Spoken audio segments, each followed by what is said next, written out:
3 heures devant un écran à répondre à des tests psychotechniques de français, mathématiques et anglais. Ces tests constituent la première étape de sélection pour Antoine. Ce jeune Yvelinois de 20 ans, en formation de conducteur travaux, cherche à intégrer l'armée de terre en tant que sous-officier dans le génie travaux, l'une des 100 spécialités proposées par cette armée. On m'avait dit que c'était assez facile en fait, et là ce matin j'ai pas trouvé que c'était évident. C'est en temps imparti, ça je ne savais pas. Ces tests psychotechniques permettent deux choses. La première, qui permettent finalement d'évaluer sa capacité à s'adapter au sein de l'institution militaire, donc pour évaluer le potentiel d'un candidat, et également le potentiel cognitif, visant à vérifier sa capacité ensuite à suivre la formation qui lui sera dispensée. Antoine est arrivé hier après-midi au fort de Vincennes. Après avoir rempli toutes les formalités administratives, il a passé différents tests médicaux. Pour leur direction, le mess pour le déjeuner, sous l'œil attentif du chef d'équipe. Pour le repas, mangez quand même. Ne restez pas à jeun pour les épreuves de sport de cet après-midi. Ici, on parle de sélection, mais c'est un entretien d'embauche. Donc, c'est un entretien d'embauche qui dure 3 jours. Il y a tout un tas de petits détails qui rentrent en ligne de compte. Et nous, on est là, effectivement, pour remarquer ces détails. Le bon comportement, on va dire, c'est quelqu'un qui s'adapte. Après les dernières recommandations et explications sportives, il est temps pour Antoine de s'élancer dans l'épreuve du Luc Léger. Une épreuve physique pour déterminer la vitesse maximale aérobie.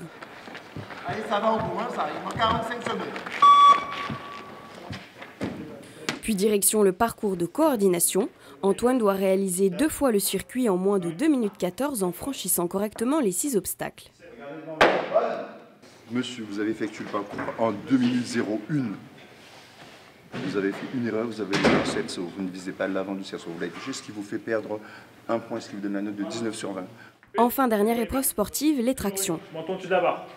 Antoine doit maintenant passer l'épreuve ultime, l'entretien de motivation. Ils vont être reçus en entretien, en face à face, par un évaluateur qui va faire le bilan justement de tous les tests auxquels ils ont été soumis et voir quelles sont leurs motivations, leurs projets et voir si leur projet justement est fiable et s'ils sont faits pour ce métier.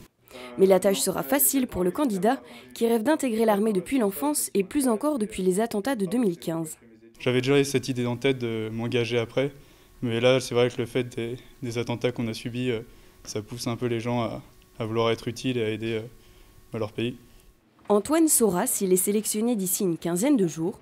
Si la réponse est positive, le jeune homme signera son premier contrat comme 204 jeunes Yvelinois en 2015 et partira dans la foulée faire ses 8 mois de formation militaire à Saint-Mexant.